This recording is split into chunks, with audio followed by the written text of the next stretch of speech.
ದಕ್ಷಿಣ ಕರ್ನಾಟಕದಲ್ಲಿ ಧರ್ಮಸ್ಥಳ ಇರೋದು ಇಡೀ ವಿಶ್ವಕ್ಕೆ ಗೊತ್ತಿದೆ. ಆದ್ರೆ ಉತ್ತರ ಕರ್ನಾಟಕದಲ್ಲಿ ಧರ್ಮಸ್ಥಳ ಇರೋದು ಎಷ್ಟೋ ಜನಕ್ಕೆ ಗೊತ್ತೇ ಇಲ್ಲ. ಹೌದು ಪ್ರಿಯ ವೀಕ್ಷಕರೇ, ಇವತ್ತು ನಾವು ಈ ವಿಡಿಯೋ ಒಂದರಲ್ಲಿ ನಿಮಗೆ ಪರಿಚಯ ಮಾಡಿಕೊಡ್ತಾ ಇದ್ದೇವೆ.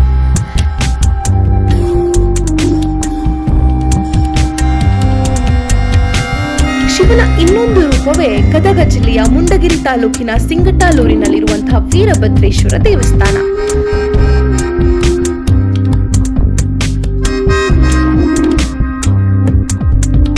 ವೀರಭದ್ರೇಶ್ವರ ಇಲ್ಲಿ ಏಕೆ ನೆಲೆಸಿದ ಎಂಬುದಕ್ಕೆ ಇತಿಹಾಸವಿದೆ. ಹೌದು, ದ್ರಾಕ್ಷಾಯಣಿ ಅಗ್ನಿಗೆ ಹಾರಿ ಆತ್ಮಹತ್ಯೆ ಮಾಡಿಕೊಂಡ ವಿಷಯ ಶಿವನಿಗೆ ತಿಳಿಯುತ್ತಲೇ ಆತ ತನ್ನ ಹಣೆಯಲ್ಲಿದ್ದ ಬೆವರನ್ನು ತೆಗೆದು ನೆಲಕ್ಕೆ ಹಾಕಿದಾಗ ವೀರಭದ್ರ ಜನಿಸ್ತಾನೆ. ಆತ ಸೇನಾಧಿಪತಿಯಾಗಿ ಯಜ್ಞವನ್ನು ನಾಶ ಮಾಡಿ ಆ ಯಜ್ಞವನ್ನು ಆಯೋಜಿಸಿದ ದಕ್ಷ ಬ್ರಹ್ಮನನ್ನು ಕೊಲ್ಲುತ್ತಾನೆ. ಆಗ ಶ್ರೀ ಕ್ಷೇತ್ರ ಸಿಂಗಟಾಲೂರಿನಲ್ಲಿ ತುಂಗಭದ್ರಾ ನದಿಯ ದಂಡೆಯಲ್ಲಿರುವ ಕಪ್ಪದ ಗುಡ್ಡದ ಮೇಲೆ ನೆಲೆಸ್ತಾನೆ.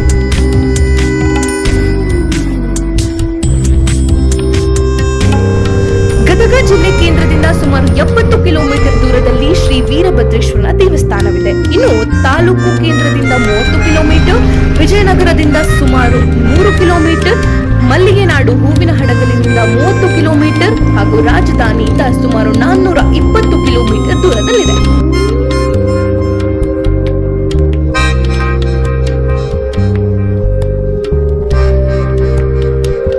ಶ್ರೀ ಕ್ಷೇತ್ರ ಸಿಂಗಟಾಲೂರಿನಲ್ಲಿ ವೀರಭದ್ರೇಶ್ವರನ ಕ್ಷೇತ್ರವು ವಿಶೇಷವಾಗಿ ಉತ್ತರ ಕರ್ನಾಟಕದಲ್ಲಿ ಹೆಚ್ಚಿನ ಸಂಖ್ಯೆಯಲ್ಲಿರುವ ಲಿಂಗಾಯತ ಪುಣ್ಯ ಕ್ಷೇತ್ರವಾಗಿ ಮಾರ್ಪಟ್ಟಿದೆ.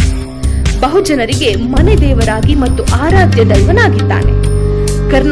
ಕರ್ನಾಟಕದ ವಿವಿಧ ಭಾಗಗಳಿಂದ ನಿತ್ಯವೂ ಸಾವಿರಾರು ಭಕ್ತರು ವೀರಭದ್ರೇಶ್ವರನ ದರ್ಶನಕ್ಕೆ ಆಗಮಿಸುತ್ತಾರೆ. ಶ್ರೀ ವೀರಭದ್ರೇಶ್ವರನ ದ್ವಾರ ಬಾಗಿಲು ಪೂರ್ವ ದಿಕ್ಕಿನಲ್ಲಿದ್ದು ಇದರ ಮುಂಭಾಗದಲ್ಲಿ ತುಂಗಭದ್ರಾ ನದಿಯು ಹರಿಯಲಿದೆ.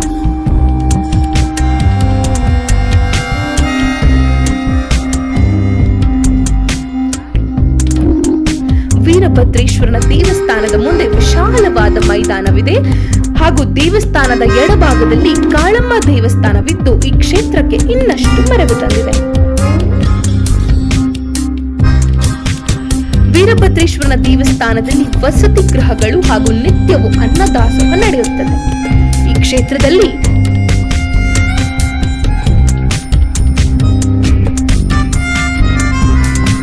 ವೀರಭದ್ರೇಶ್ವರನ ಕೈಯಲ್ಲಿ ಖಡ್ಗ ಇರೋದನ್ನ ನಾವು ಕಾಣಬಹುದು.